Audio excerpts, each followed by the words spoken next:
Hai guys, salam sukses luar biasa. Selamat ketemu lagi dengan saya di channel Afgan Speaks.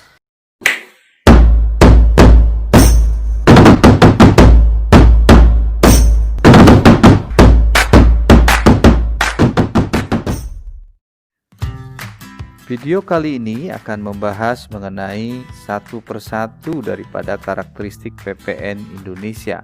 Yang kemarin kita sudah bahas bahwa salah satu karakteristik PPN nomor satu bahwa PPN merupakan pajak tidak langsung dan PPN merupakan pajak objektif.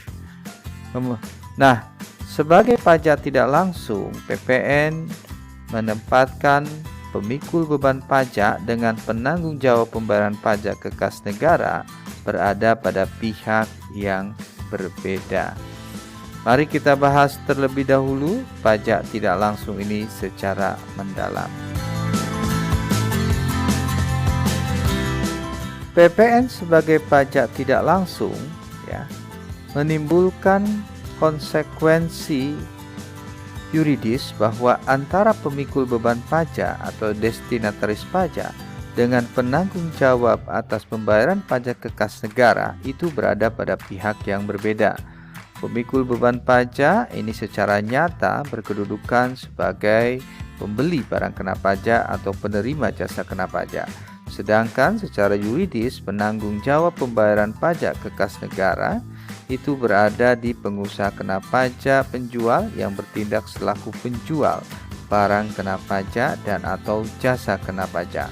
Oleh karena itu, apabila terjadi penyimpangan pemungutan pajak pertambahan nilai, administrasi pajak atau Fiskus akan meminta pertanggungjawaban kepada penjual barang kena pajak atau pengusaha jasa kena pajak tersebut.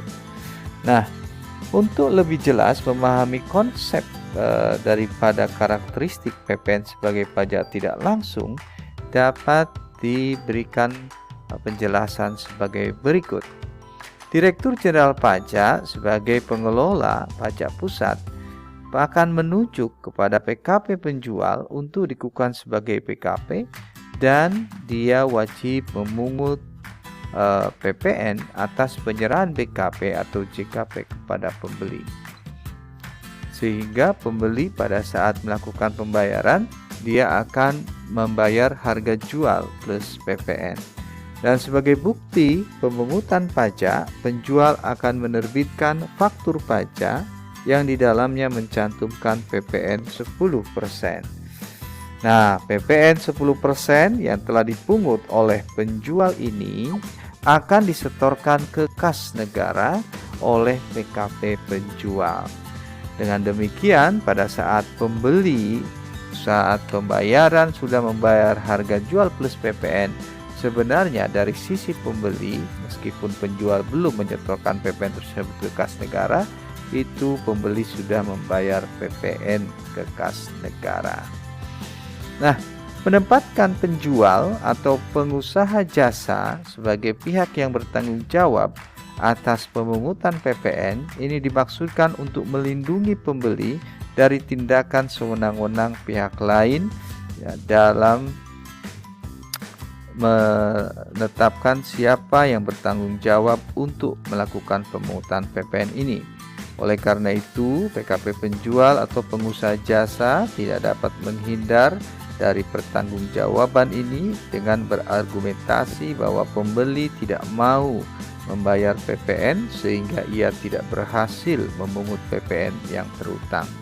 Berhasil atau tidak berhasilnya memungut PPN yang terutang sepenuhnya menjadi tanggung jawab penjual atau pengusaha jasa. Kelalaian PKP penjual atau pengusaha jasa ini tidak dapat dialihkan juga menjadi tanggung jawab pembeli atau penerima jasa, kecuali memang penjual barang kena pajak atau jasa tersebut tidak diketahui identitasnya atau alamatnya, dan pada saat ditemukan memang pembeli belum melakukan pembayaran PPN, maka PPN tersebut dapat dibebankan kepada pembeli. Demikian karakteristik PPN sebagai pajak tidak langsung, dan Untuk karakteristik berikutnya nanti akan kita bahas di pembahasan berikutnya. Terima kasih, dan apabila channel ini bermanfaat untuk Anda, segeralah like dan subscribe, karena like dan subscribe itu sifatnya gratis. Terima kasih.